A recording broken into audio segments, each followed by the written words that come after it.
নমস্কার, আমি জ্যোতিষসূর্য সৌভিক বলছি। আজকে আলোচনার বিষয় জ্যোতিষশাস্ত্র মতে মামলা মোকদ্দমায় ফেঁসে যাওয়া। প্রথম কথা, জ্যোতিষশাস্ত্র মতে মামলা মোকদ্দমার বিচার হয় ষষ্ঠ ঘর থেকে এবং অষ্টম ঘর থেকে, কারণ অষ্টম ঘর হচ্ছে ষষ্ঠের তৃতীয়, যে কারণে মামলাটা কতটা প্রতিষ্ঠা পাবে, কতটা এটা গ্রহণযোগ্য মামলা নাকি এই মামলাটা অহেতুক, সেইটা দেখা হয়।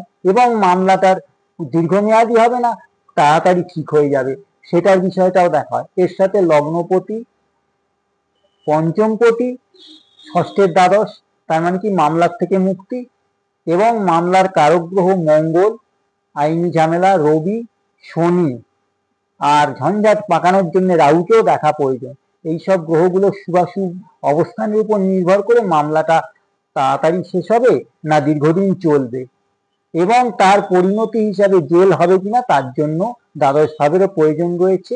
দশা অন্তর্দশা এবং জন্মকুণ্ডলী সমগ্র বিচার করেই তবে উত্তর দেওয়া যাবে। নমস্কার।